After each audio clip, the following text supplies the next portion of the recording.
नमस्कार दोस्तों कल 31 जुलाई है और 31 जुलाई को आपको स्पर्श पेंशन रिलीज करता है। उसके साथ साथ आपके जो डीए और डीआर के आंकड़े आते हैं। लेकिन दोस्तों आपको एक चीज थोड़ा कंफ्यूज होंगे कि इस बार डीए 3% बढ़ेगा या 5%। क्यों दोस्तों? उसका रीजन है क्योंकि आपने देखा था कि जो मई महीने और जून महीने काफी महंगाई थी। आप सब्जियों के दाम सोच रहे हैं कितने आसमान पे हैं, तो आपका महंगाई का डीए 5% जा सकता है। तो दोस्तों आज मैं कुछ चीजें ऐसे आपको क्लियर करूंगा जिससे आपका ये कंफ्यूजन दूर होगा कि आपका डीए और डीआर कितना बढ़ेगा। तो चलिए मैं वीडियो शुरू करता हूँ। सबसे पहले मैं आपको जो जुलाई 2024 से बढ़ने वाला डीए और डीआर है उसके बारे में बताता हूँ। तो दोस्तों जैसा आप जानते हैं कि आपका डीए अभी 50% मिल रहा है और ये जनवरी से लेके जून तक के आंकड़े आते हैं और 6 महीने के आंकड़े जब आते हैं, जब आपका जो जुलाई 2024 से मिलने वाला डीओ डीआर क्लियर होता है। अब दोस्तों एक आपको कंफ्यूजन बनी हुई है कि जून में सब्जियों के दाम बहुत ज्यादा थे और इसके कारण तो हमारा डीए क्या 5% बढ़ेगा।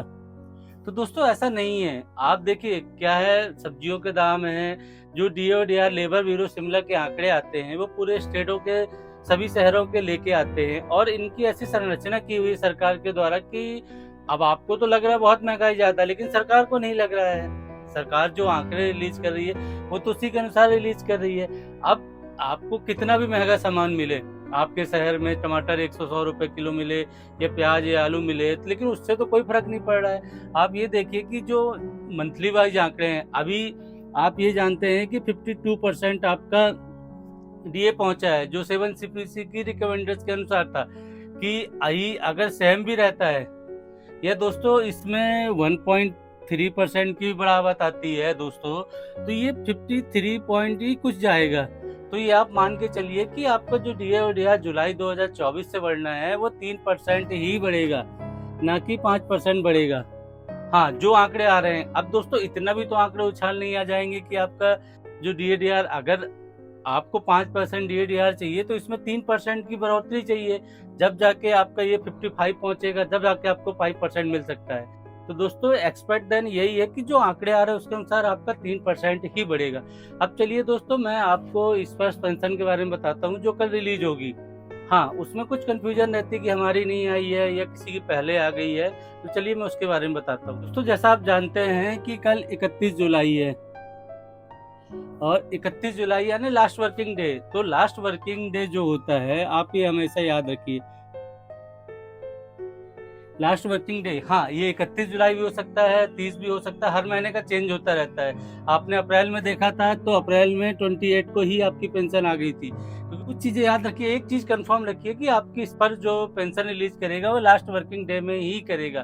तो दोस्तों जैसे ही आपको पता है कि 31 जुलाई को सुबह 11 बजे से आपकी पेंशन क्रेडिट होगी। आप एक चीज याद रखिए कि 11 बजे से, हाँ थोड़ा सा मैसेज आने में प्रॉब्लम हो सकती है, किसी की लेट आ सकती है, किसी की जल्दी आ सकती है, वो सब बैंकों के ऊपर डिपेंड करता है। क्योंकि जो आपकी पेंशन आती है दोस्तों वो NEFT के माध्यम से आती है, नेशनल इलेक्ट्रॉनिक फंड ट्रांसफर से।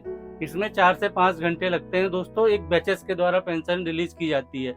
तो अब दोस्तों आपको ये कंफ्यूजन होगा कि मेरी पेंशन नहीं आ रही है या किसी की पेंशन नहीं आती, तो उसके क्या कारण हो सकते हैं, चलिए मैं वो बताता हूँ। पेंशन ना आने का सबसे बड़ा कारण होता है, आप जैसा जानते हैं दोस्तों,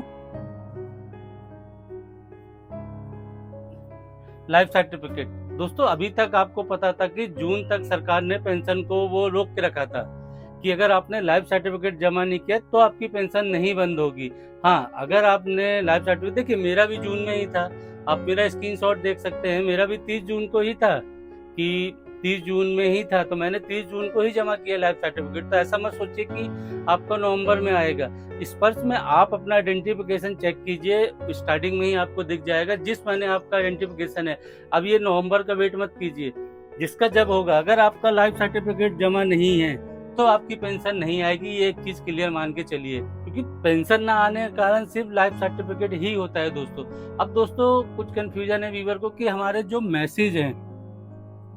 मैसेज नहीं आ रहे हैं, तो चलिए मैं बताता हूँ आपको मैसेज ना आने के कारण क्या हो सकते हैं। तो मैसेज ना आने के कारण दोस्तों हो सकता है कि जो आपका मोबाइल नेटवर्क है, आप जो सिम यूज कर रहे हैं, जैसे मैं स्मार्टफोन यूज कर रहा हूँ तो उसमें डबल सिम है। अब दोस्तों जैसे पहले हम पुरानी सिम को चले आ रहे थे कि हमने आइडिया वोडाफोन लिया, जियो तो हमने 2 या 3 साल पहले ट्रांसफर किया है। तो दोस्तों क्या होता है कि हम जियो चलाते रहते हैं और एक नंबर में रिचार्ज नहीं होता है, तो इस कारण आपका हो सकता है कि आपको मैसेज ना आए, या आप जिस जगह रह रहे हैं उस जगह आपका आइडिया का नेटवर्क ना आए। और दूसरी सबसे बड़ी प्रॉब्लम कुछ व्यूअर को जाती है दोस्तों, जो बीएसएनएल यूज कर रहे हैं। आप जैसा जानते हैं कि बीएसएनएल का नेटवर्क हर जगह नहीं है, ये प्रॉब्लम हो सकती है। हाँ, अगर मोबाइल नेटवर्क सही है, आपका सब चीज आ रहा है, तो दोस्तों एक प्रॉब्लम और भी है स्पर्श की। दोस्तों जो ये मैसेज आते हैं ये बल्क में आते हैं। आप एक चीज याद रखिए कि अगर आपको मैसेज नहीं आया है तो आप ये मत सोचिए कि आपको नहीं भेजा। कभी कभी स्पर्श 2 बार मैसेज भेज देता रहा है, तो आप इस चीज को अकाउंट स्टेटमेंट देखिए, आप अकाउंट स्टेटमेंट चेक कीजिए तो आपको क्लियर हो जाएगा।